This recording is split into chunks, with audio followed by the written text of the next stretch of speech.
उदासीनीकरण अभिक्रिया। ठीक है, इस टॉपिक में हम जानेंगे उदासीनीकरण अभिक्रिया किसे कहते हैं और इसका एग्जाम्पल भी। ठीक है, तो हम पहले एक प्रश्न तो आप बना ही लो। ठीक है, ये प्रश्न थर्ड है क्योंकि लेक्चर थर्ड है। ठीक है, तो क्वेश्चन होगा उदासीनीकरण अभिक्रिया किसे कहते हैं। अभिक्रिया किसे कहते हैं, उदाहरण से समझाइए। उदाहरण सहित समझाइए। क्वेश्चन आ भी चुका है। ठीक है, याद रखिएगा। इस चैप्टर से 2 और 3 अंक के आने हैं, यानी टोटल 5 अंक का क्वेश्चन आएगा। ऑब्जेक्टिव मिला करके 5 या 6 अंक हो जाएंगे। इस 7 अंक का भी हो सकता है। ठीक है, अब इसका आंसर देखें। तो आंसर में पहले हेडिंग डाल देते हैं, उदासीनीकरण अभिक्रिया। ठीक है, उदासीनीकरण अभिक्रिया। ये चैप्टर टोटल 15 या 16 लेक्चर का है। ठीक है, उसके बाद ये चैप्टर फिनिश हो जाएगा और जैसे 1 और 2 चैप्टर केमिस्ट्री कंप्लीट होगी तो जितनी भी मोस्ट क्वेश्चन आ चुके हैं उनकी वीडियो बनेगी अलग से, तो उसको आप ऑब्जर्व कर लेना। आपको यकीन हो जाएगा कि जो लेक्चर मैं बना रहा हूँ उन्हीं लेक्चरों से ही क्वेश्चन आया है। उसके अलावा आपको ज़्यादा पढ़ने की जरूरत नहीं, इतना आप पढ़ लो ना, यू कैन क्वालिफाई। ठीक है, आप एग्ज़ाम निकाल लोगे। चलिए, उदासीनीकरण अभिक्रिया लिखे। जब अम्ल एवं क्षारक की अभिक्रिया, जब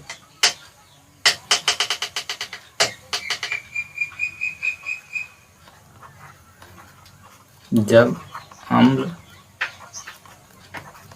एवं क्षारक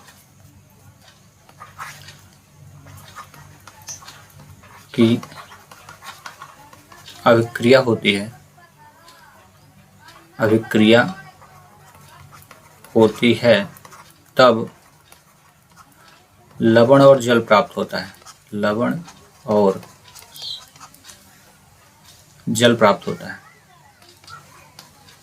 जल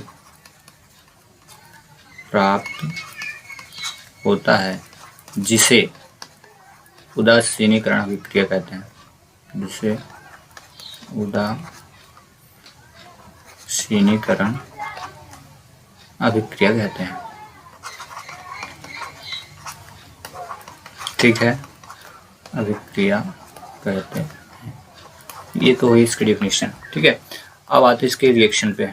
विदाउट रिएक्शन तो ये आंसर इसका कंप्लीट ही नहीं होने वाला। ठीक है, तो रिएक्शन पे ज़्यादा फोकस करना है आपको।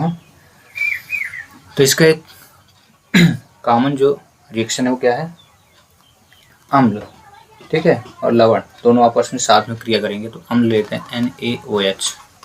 ठीक है, AQ एक्वस सोल्यूशन बोलते हैं। ठीक है, और प्लस HCl प्लस HCl। ठीक है, ये भी AQ है, एक्वस सोल्यूशन इन जलीय विलयन। रिएक्शन कंप्लीट होगी तो यहाँ बनेगा NaCl और ये भी क्या कहलाता है, एक्वस जलीय विलयन, जल में घुल जाता है। ठीक है, नमक है ना, और H2O, ये जल बन गया। देखो रिएक्शन क्या बोलती है कि जब अम्ल एवं जब अम्ल एवं क्षारक की अभिक्रिया होती है या कराई जाती है। ठीक है, तो देखो यहाँ पे हाइड्रोजन क्लोराइड जो है ये अम्ल है। ठीक है, ये आप डेफिनेशन में लिख सकते हैं कि जब क्षारक एवं अम्ल की क्रिया कराई जाती है, और NaOH जो है क्षार है। ठीक है, ये क्या है, क्षार है। ठीक है, अम्ल हो गया, क्षार की आपस में क्रिया हुई तो क्या बनेगा, लास्ट में जो प्राप्त होगा वो क्या होगा, लवण और जल। ठीक है, जल का फार्मूला ये देखो H2O। ठीक है, लिक्विड है, ये वाटर है यानी जल बन गया। NaCl ये क्या है, लवण है।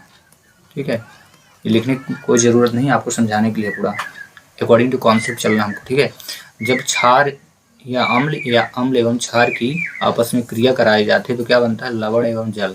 तो उसे क्या कहते हैं, उदासीनीकरण अभिक्रिया। ठीक है, फिर देखिए अगर आप ध्यान दें कि रिएक्शन कंप्लीट कैसे हुई तो देखो ध्यान से।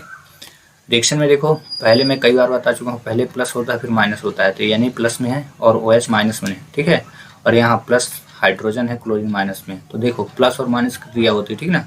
तो देखो ये हाइड्रोजन जो है ना, ये हाइड्रोजन प्लस में था और OH समूह से ऐड हो गया, तो एक एच इसका और एक एच इसका, तो H2O हो गया, H2 यानी ये देखो H2 दो हाइड्रोजन, ऑक्सीजन बाहर हो गया तो जल बन गया। और ये देखो प्लस और माइनस, तो सोडियम प्लस में था और क्लोरीन माइनस में, दोनों क्रिया करके क्या बना दिए, लवण यानी NaCl यानी नमक। ये क्या है, लवण। इसी का नाम क्या है, ये नमक का फार्मूला भी है NaCl, ठीक है, वो जल का फार्मूला है। और इस प्रकार से ये रिएक्शन वो कंप्लीट। याद रखना आपको या कि जब अम्ल एवं क्षारक की अभिक्रिया हो या जब क्षार और अम्ल के आपस में अभिक्रिया होती है तो क्या बनता है, लवण और जल। और जब लवण और जल प्राप्त होता है तो इसे क्या कहते हैं, उदासीनीकरण अभिक्रिया। इस कॉन्सेप्ट को याद रखना, डेफिनेशन बहुत इंपॉर्टेंट है, क्वेश्चन आ चुका है, ठीक है, एग्जाम्पल जरूर आपको देना है।